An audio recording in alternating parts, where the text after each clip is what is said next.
Praise the Lord. It is time for Adult Sunday School. So I'll let you guys kind of find your seats. We're going to get started. Such a beautiful day today to come to the house of the Lord. Yes, yes, yes. All right, I'm going to I'm going to give everybody just a second to kind of get in and get situated. Brother Jackson is helping me with our attendance thing this morning, so we're going to get everybody's names that is here. So, Brother Jackson, if you want to just fold those in half and then put them in this box for me here. So, happy Father's Day to the fathers that are here today. Right, I know more will come in as we go throughout the day this morning. So, I'm going to have, Brother Corbin, will you help me since Jackson's still kind of working on the attendance thing? I'm going to have Brother Corbin pass one of these out. It's a penny. I want you to pass one of these out to every person in here, please. Just give one to every person. And just hold on to that penny this morning as I'm talking. Okay. Let's see here. Making sure I'm getting everything. Oh, and then you know what? While you're doing that, do you want to give one of these to every, or I'll have Jackson do this. That's fine. I don't want to give you too many tasks, right? I love these young men helping us. That's good. Give one of these to every man, okay? All right, so men, if you get that, if you can write your name on that piece of paper, that would be cool. Make sure you get the pastoral staff, and I think Sarge is out there, Jackson. We'll get all the men that is here this morning. So we're getting all situated. It's been one of those mornings like, woo, woo, woo, right? Just running around. So, all right, this morning, so does everybody have a penny in your hand, right? Did you give one to your mom back in the sound room? And I think Sister White's coming in. Make sure you get everybody that's out there, that's going to be coming in. So you hold that penny. Does anybody feel rich this morning holding the penny? Well, we'll get you one, Sister Miller. Thank you. Those are the names, or these are the empty ones. Okay. So Jackson, if you will go ahead and collect those in. Men, if you don't have a pen, Jackson, take the pen around there. Go ahead and have the men put their names, and then put the men's, fold them in half and put it in there for the men. This one's just for the men. Okay, so you're holding a penny. Does anybody feel rich this morning? Rich in the Lord. That's about it, right? Yep. You got your penny back there, Brother Baker? Okay. So has anyone ever walked past a fountain and you throw a penny in, right? That thing about throw a penny in, make a wish, right? So sometimes, I know my kids, at the mall, right? There's the fountain there, and we might throw our change in there. Or at the zoo around the monkeys, right? They have this big water thing thank you, brother. This water thing that, you could throw your change in, and you're always like, oh, let me see what change I have. It's not going to break me to give you a little bit of change, right? So there's something about a penny or about change in general that makes us feel like, oh, it's okay. It's not anything big, right? So, Brother Jackson, you want to give Stacy, it's so good to have you this morning. Let's give, I think Sister Miller and Stacy needs a penny as well. And we'll just, whoever else comes in, I want y'all to hold this penny while I'm teaching this morning. Okay. So we go, we go around places, we throw pennies in fountains, and we're just like, you know what? It's not a big deal, right? Have you ever been at the store and maybe you drop some change and it rolls away, right? And you're like, okay, I'm just, never mind. It's just a penny, right? So I did a little experiment this morning, right? So I put 15 pennies outside on the ground in the entryway. So there was 15 pennies outside, and I just checked recently to see how many of those 15 pennies was left. I was curious to see how many people would actually pick up the penny, right? Did anybody see? Anybody picking it up? So, yeah, Sister Halsey sees some. So I had put 15 pennies out there, and there is only, I think, 6 left. So 9 pennies was picked up this morning on the way in. So they're yours. You can have them. That's great. But I wanted to see who would make the effort, or if anyone would make the effort to actually bend down, pick up the penny, right? Because in our mind, we're like, it's just a penny. So, but let me tell you a little interesting facts about the pennies, right? So so when you go through and you're looking at these pennies, right? The U.S. penny, it costs the U.S. Mint 2.1 cents to make 1 penny in 2001. This is up from 1.75 cents in 2020. So it costs 100% more than what that penny is worth to make that penny, right? But out of the 15 pennies that I put out on the ground this morning, what did I say? 9 of them got picked up. So nine pennies, somebody saw worth in those pennies that on the way into church this morning, they seen those on the sidewalk, they picked them up. So, but the fact that they cost more to make than what they're worth seems a little weird. Like, why are we doing this, right? Just for a little information, a nickel costs 8.52 cents to make. But yeah, we have these cents, right? In 2021, the U.S. Mint made 7.6 billion pennies. That's a lot of pennies. In 1913, a penny purchased about what 28 cents would purchase today. So as you can see, the value, has changed. So the question is, does the penny have any worth, right? Do we really need these pennies? If there's 6 pennies left out there this morning, is someone going to pick those up on their way out this morning as they leave church, right? Is there any worth? Well, in 2009, the Leukemia and Lymphoma Society asked school children to collect pennies to raise money for them for blood cancer research. They collected 15 billion pennies. That's $150 million. Makes you look at that penny you're holding just a little bit different, doesn't it? You get a few million of those pennies, and it makes you appreciate it just a little bit more. So see, if you came to see me at work about building a house or something, and we sat down and we talked about a mortgage, and let's say I got y'all set up and you're building a home for around $300,000, and once you've borrowed the money and the loan is closed and we're going through everything, and we're maybe going over your appraisal, and I'm talking about, oh, it's such a nice home, but your appraisal came in at $150,000. How are you going to feel at that moment? You're sitting here with the mortgage for $300,000, and I'm saying, well, yeah, we appraised it, and it's coming in at about $150,000. Right? It's worth 100% less than what you borrowed. You're going to say, I just spent $300,000 to end up with something that is worth so much less. Was that a good financial move? No, it probably wasn't. Right? But that is what our country went into in the crisis of 2008, where people were realizing that their homes, some of the biggest investments we'll ever make, was worth so much less than what we were valuing them to be at that time. Now, there was a lot of people during that time that said, I'm not making these huge payments on these houses. I'm walking away from this. I'm leaving. A lot of it, especially like in our states like California and New York and some of those, homes were worth like pennies on the dollar of what they were appraising at because of the housing crisis in 2008. And then some people, they had memories in that house. This is where we had our children, and this is where we are, and we're going to stick through it, and there was value in that home to them in some way, even though that the people that have the say of the value was saying, nope, there's not really a lot of value here. So sometimes they were just upside down and they just walked away. But today, I want to talk to you about a value. I want to talk to you today about men of worth. Right? Today is Father's Day. I want to talk to our men, the men that are here, and women, you'll glean something from this as well. But there is a worth, there is a value to men today, right? So the word worth means equivalent in value to the sum or item specified. The value equivalent to that of someone or something under consideration, the level at which someone or something deserves to be valued or rated. Now, worth can be in the eye of the beholder, right? Think of that precious heirloom that your grandmother gave you. She may have gave you a necklace, and it's just so valuable to you. And I may look at it and go like, well, that looks like an old piece of jewelry. But because it came from someone that you value, because it came from something, there's worth there that you find value in it. My friend, she's an older lady, and her husband had passed away. I think it's been a couple years ago now.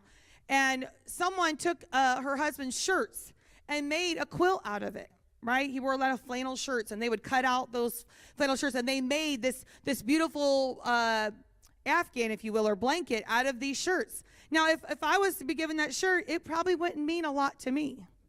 I'd be like, what are all these shirts, right? But to her, when she views these shirts, she's looking to go, oh, I remember when we wore that when our family went on vacation. Oh, I remember when he wore that. He'd wear that and he'd go out and work in the garage. You see what I'm saying? The value was there for her because it brought memories. It had something that she had worth to. So many times there is a value set to things like the penny, where there is a set value. And other times there is value that is in the eye of the beholder. Somebody today thought 9 pennies outside on the sidewalk was worth picking up. Where other people walk by those pennies and was like, nah, I don't need those pennies. I don't want to bend over. It's too hot today. Or whatever the situation, right? I don't need those pennies. I can't buy anything with a penny. So there's value in the eye of the beholder. Today is Father's Day. And today we have a big problem. And it's a problem that is nationwide, if not worldwide.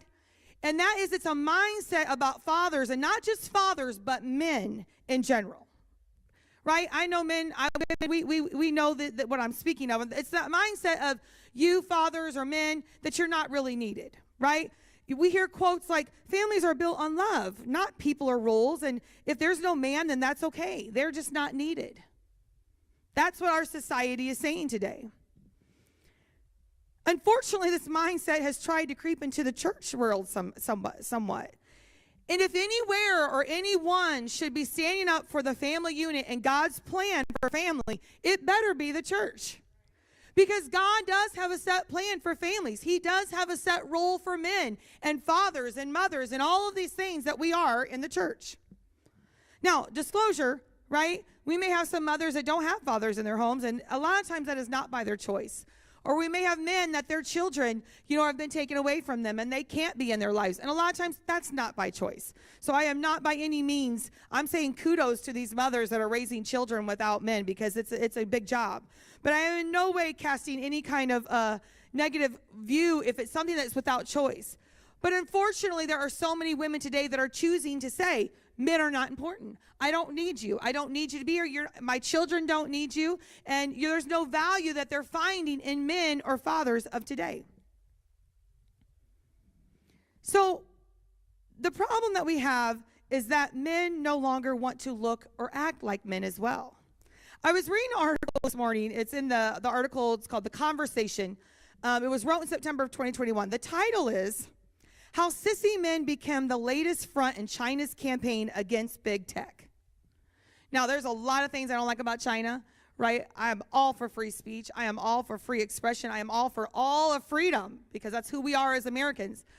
But China has done, what they have done in this last year is they have begun to put bans on TV stations or creators of shows and things like that, because they recognize this issue in their country where men are starting to be very feminine and men are wanting to look like women, and they're saying no, this is being exposed to our children, to our young men, or to our young boys, and we don't want them to see this. We don't want them to think that this is okay to grow up and be like a woman because they're a man. So I definitely support that. But they have actually put bans against TV shows, bans against actors. They are actually regulating video games because they don't want the video games to come forth with that kind of message to their young children and young boys in their country. So all over the world. Now, this is a problem I have experienced myself a little bit. I told Jackson, I said, Jackson, I might talk about you this morning, right? I tell you, I would think I was sharing this with Brother Croup, but y'all know I've talked about how my son loves shoes. And so we went to the mall. It probably was this last summer. I don't know. He's like, Mom, I got some money. I want to go get some shoes. And it's always, Mom, they're only $125, right? And then when we get in the store, it's, well, Mom, these are only $140, and I like these a lot better. Yeah. So, and then he knows I'm just going to be like, oh, it's only the $15 more. Okay, but we're standing in the store. We're standing in Foot Locker, right? And so we're looking at these shoes, and I mean, these basketball players and all these people mean nothing to me. I mean, I'm a basketball fan, but like I tell Jackson, they are not our role models. But, these kids want these shoes. So we're looking at LeBron's shoes. And so I'm seeing on this counter that here's LeBron's shoes. These are the new shoes, Mom. These are the new ones. Everyone has these, Mom. Those were last year's shoes that you're looking at. Come over here, Mom. These are this year's shoes, right? So I'm looking at these shoes, LeBron shoes, and there's ones here. And these are $20 cheaper than these. But they're the same. They're the new style. Well, I had my suspicions of why they were cheaper. And, of course, I'm for the deal. Like, give me the $20 cheaper ones. And I was like, Jackson, do you like these? He's like, oh, yeah, I like those. So, but I'm like, yeah, you're not getting those. And he knew exactly why I was saying why he was not getting those. But I looked at the salesman. They'd come over, and I go, why are these $20 cheaper than these other ones? They're the same exact style. He goes, oh, well, the people are not buying those this much. Oh, really? And this is what I said to the guy. I said, do you think it's because they're pink? Do you think it's because they're men's shoes and they're pink? Yeah, that's like why we won't be buying them today. And he just kind of looked at me. He didn't know what to say. I'm like, seriously, Jackson knows when we go to buy shoes, he's not buying pink shoes. Now, I'm not saying men can't wear pink. My man can rock a pink shirt, okay? I'm not saying you can't wear pink, but I'm talking about pink shoes here. Jackson just knows it's not happening. So, but these pink shoes were $20 cheaper, same style, same everything, same player, and the guy's like, oh yeah, those just aren't being sold as much. But this is the problem we have nowadays, where it's like, men want to look like women and women look like men and all these things, and and there's no definition anymore, although we know God has a plan for men. We need to get back to teaching our boys how to be men and God's plan for men. Right? Now, we know in society, I give you, for example, Hallmark estimates that 72 million Father's Day cards will be sold this year. That's a lot of cards. 72 million Father's Day cards. But it's pale in comparison to the 113 million Mother's Day cards that are sold each year. We need fathers to be present. We need fathers to be there, right? I think it is powerful when men can get up and encourage other men to stand up and be men. But today, you're getting to hear from a woman and how we view you and how we need you, okay? So, it's true in so many instances. Men and women are complete opposites, right? If you come hang with Pastor Goree and I, you're going to see this in live action. We are opposite on everything. Like everything we think. I think we should do it like this. He thinks we should do it like this. I think we'll park in the parking lot. I will say the car is fine. We are in the lines. He ultimately will start the car back up and fix the car. This is a standing joke with some here. And let me out. I'm going in. Like, I just get so frustrated. Like, the car is in the lines. Oh! But then when we're mowing grass, he has his system of mowing grass. He mows the grass, him and Jackson. So I'm like, okay, I can't say anything. But I'm like, if you make that big square and then you just cut in on the square. No, he wants to go up and down, up and down. Opposites, right? Now, these are small things. These are little things. But we know God made us different in so many different ways. This affects marriage and parenting with how we relate and talk to each other. Parenting, fathers, there is ways that fathers will parent and the ways that you want things, and mothers think differently. A lot of times we think and act from the heart, right, when we're parenting, where sometimes I hear Jason get on Jackson. I'm like, man, that just seems a little rough, right? But it's like, I know my husband is trying to teach our son to be a man, to not be a sissy boy, if you will.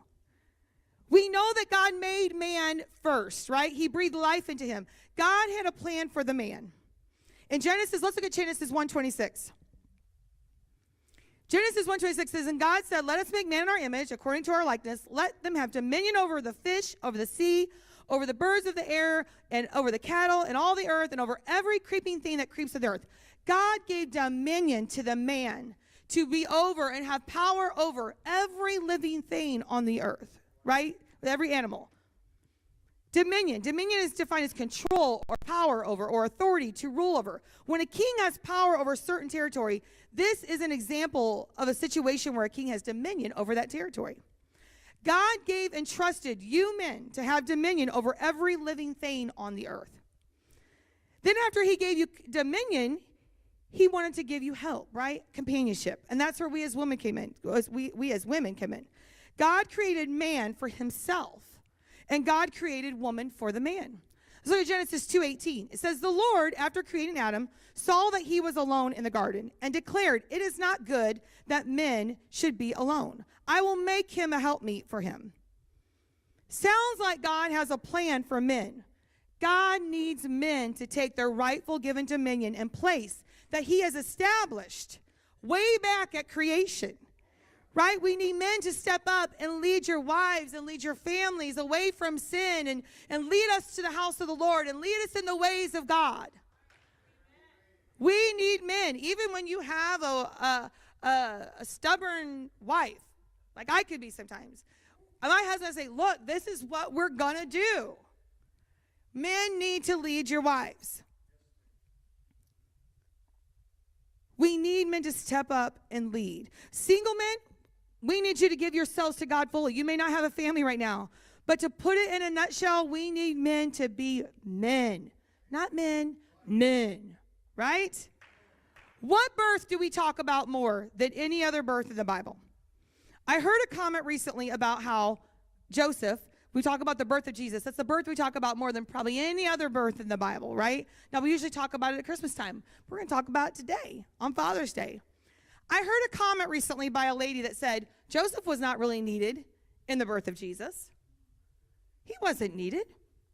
Mary conceived, she's going to have that baby. Joseph wasn't needed. That was her thought. So I began to look into this and kind of study this out a little bit. And I thought to myself how her thought was the angel came to Mary, told her she was going to have a child. She was with child.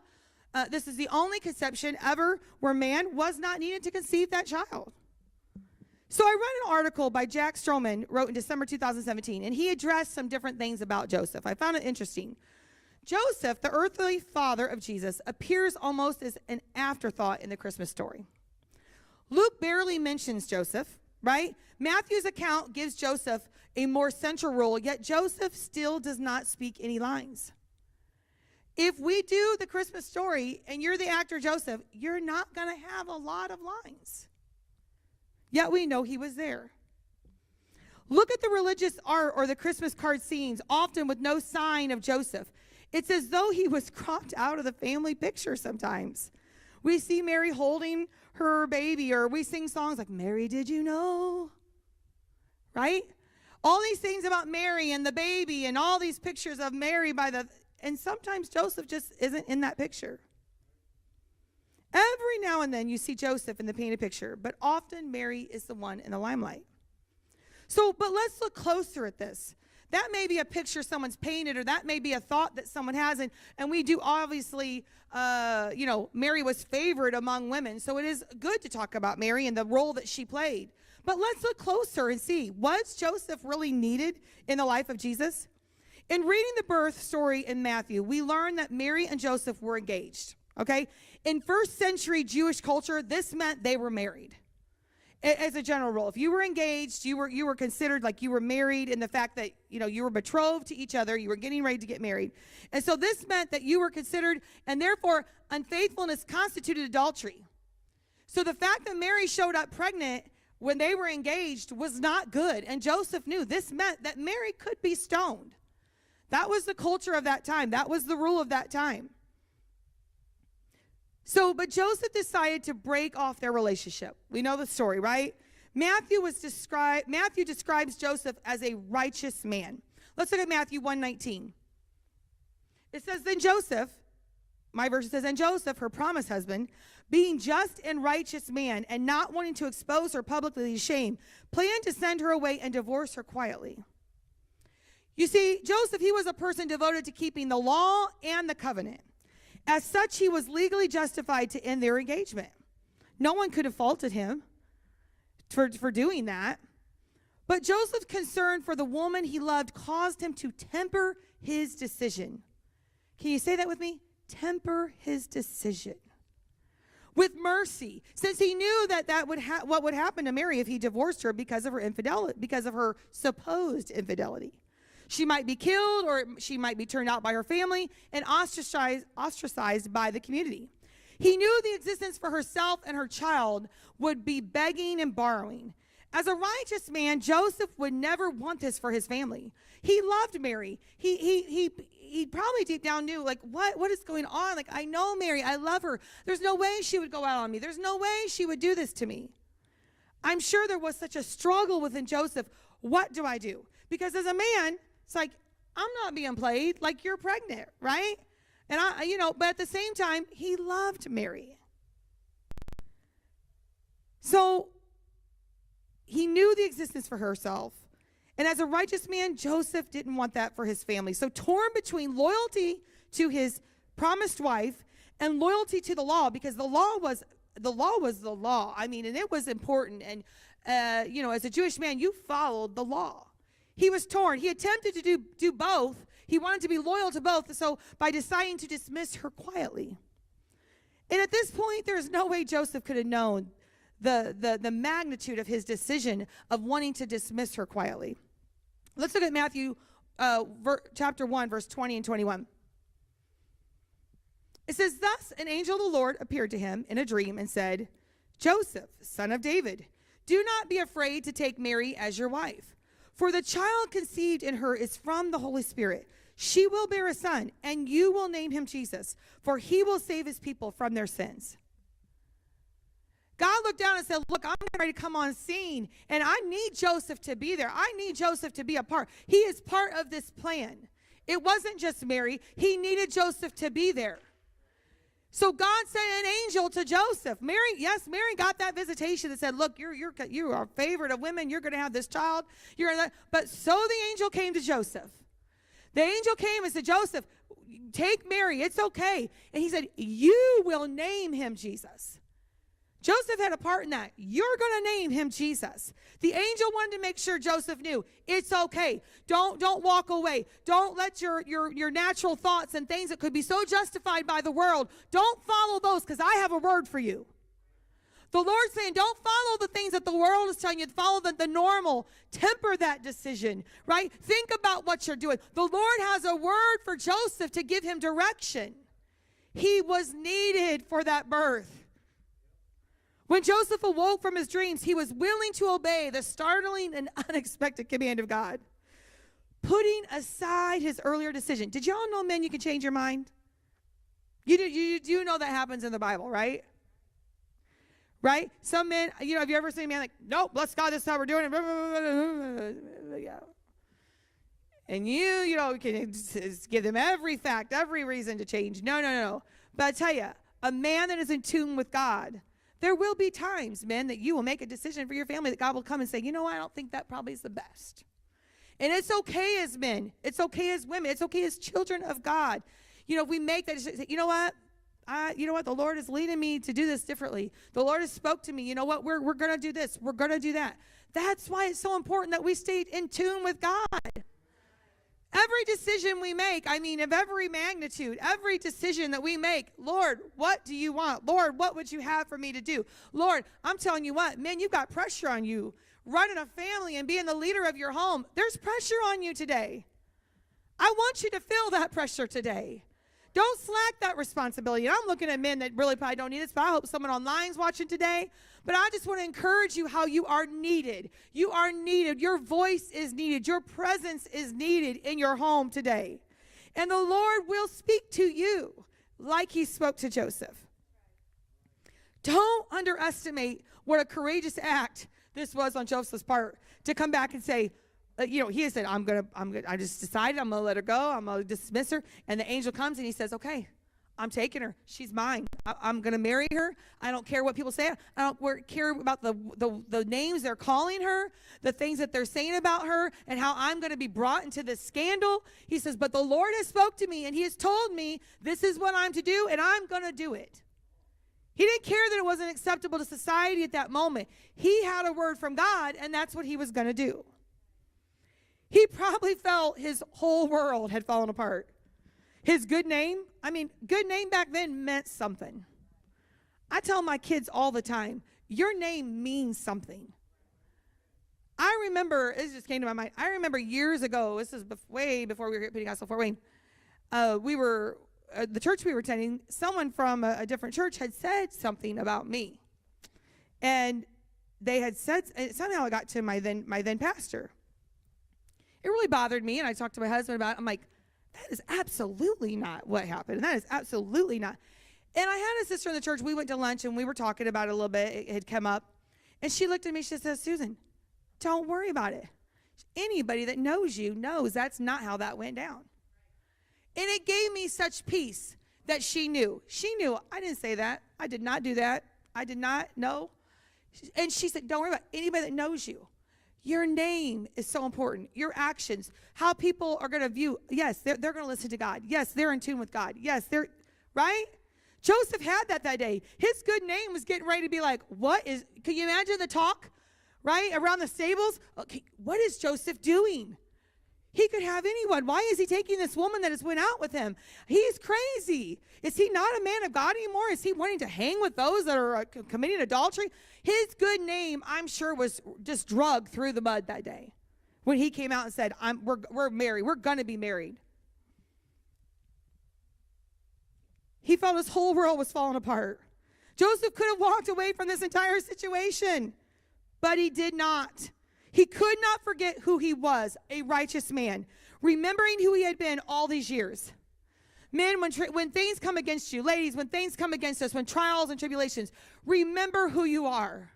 Remember for all the years that you've come to church. When trials come, when people walk away from church, I think to myself, I said, Lord, this is my prayer for them. Lord, remind them of the years that they've spent in your presence. Remind them of the years of coming to the house of the Lord and the presence that they would feel and the peace that they could feel when they would lay their head on their pillow at night because they were in right communion with God. Remember those things when trials come and temptations come. I'm going to remember who I am. That's what Joseph did. He remembered that he was a righteous man, that he was a just man. Fathers, men today, remember who you are. You are a child of God. You are men of worth. You are sitting here today seeking after God, wanting to be filled with his Spirit, asking him to guide you. That makes you a man of worth. I got online and I was looking at different things that people get men for Father's Day, right? So this shirt I had gotten my husband this year for Father's Day. Now we don't usually get dad t-shirts because they're usually corny. Okay, but this shirt I seen online and I thought it was really cool, right? If you can read it here, it says, "Dad, a real American hero." And how true that is. Dads that are there, that are involved, are real American heroes in 2022. Well, every day. But especially this year. You following me, right? But what I liked about this shirt is, yes, it's got the real American hero here and dad and everything. But on the side here, it's got this logo that says warrior. And you know what, men? That's what you are. You are fighting for your family. You are fighting for your children. You are fighting for your church if you are a member of POFW. I hope you are, right? Can I get an amen from the men? You are fighting, right? And then on this side of the shirt, it has a picture of the American flag. And I feel like as men, we need to be proud of our country. We need to be proud of the great country we live in, the freedoms that we have. I hope, parents, you are talking, grandparents, if you're watching me online, talking to your children about our country and how the greatness of it and the freedoms that we must stand up for. I know there's some that go, I don't want to get involved in politics. It's a mess and it's crazy and all stuff. And you're not talking. Let me tell you, if you're not talking to your kids about it, let me tell you, they're talking about it to them at school. And they're indoctrinating them. And you better be talking to your kids about what's going on, why it's important to vote, why it's important to get out there and be involved. We are Christians. This is our country. We stand for religious liberty. Yes, there may be craziness out there, but I'm going to go with the best craziness there is because we're going to have one, right? Talk to your children. Let them know, hey, God is with us. Our freedoms are something to fight for. So that's what I liked about this shirt. So shirts are something that's very popular this year to buy men. Movies. So we're gonna do a challenge today. We're gonna give some of the stuff away to men here. So Men of Steel, Superman. Who doesn't want to be Superman when you're a man, right? Superman was he had his love, Lois Lane. He could fly through buildings. I mean, right? This is a man, right? So we got some good smelling, like Axe, spray and body wash. Also, women love a good smelling man. I just want to tell y'all, okay? And then, I won't make the women say amen, but we do, okay?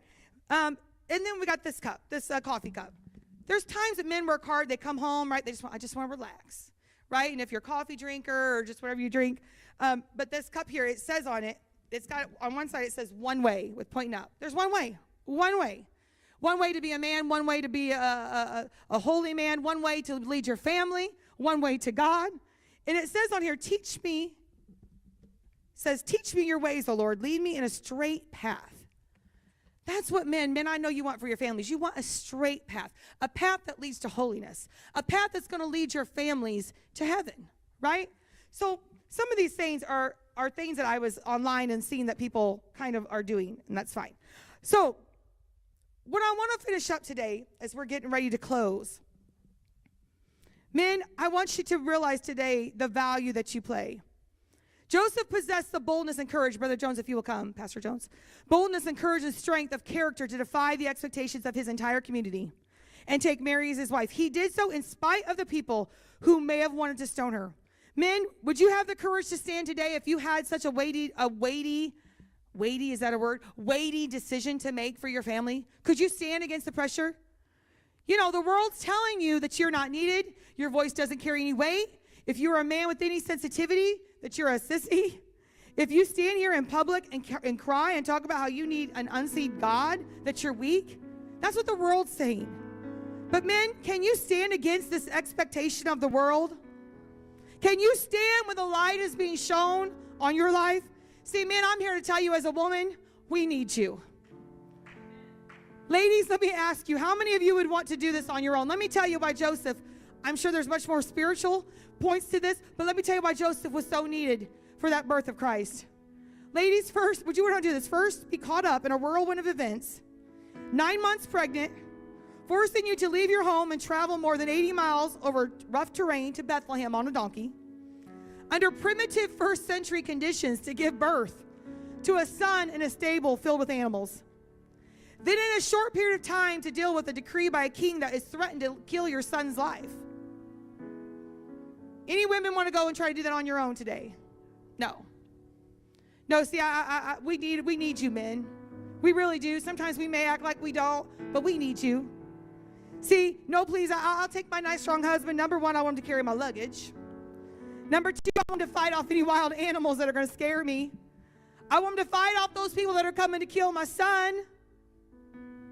But fourth, I want him to hold my hand in those moments and say, do you remember when the angel came and told us? Do you remember when the angel came and told us that he's with us? That this is the promised child, that we're going to be okay. God's going to be with us, Mary. Joseph, no doubt, had to be that support for Mary when she wanted to probably just give it up. Oh, I'm tired of the words. I'm tired of the attacks, Joseph, against me and the looks that people are giving me. But Joseph was there to say, Mary, the Lord has came and spoke to us. He sent an angel to give us a word, and we have to hold on to that today. See, men, today, you are worth something. You are men of worth. He loved you so much, he thought you were worth dying for today. He thought so much of you that he gave you dominion over the living things of this earth. We need our men today. They fled Egypt. Joseph helped her, right? We know the story where they gave birth, and Joseph helped Mary through that process. Yes, Joseph showed us how a man wanting to please God, how you act, how you make decisions. After a painful struggle, he made his decision. He stood by Mary and his family until death. So you see, I disagree today with that lady who said Joseph wasn't needed in Jesus' birth or in his life. I disagree today. I believe God had a plan for Joseph to be there, to be with Mary, to support her, to help her, to lead her to where she needed to go, to keep her safe. Today, man, your worth is so great. Remember when I talked about at the beginning how value sometimes is in the eye of the beholder? Oh,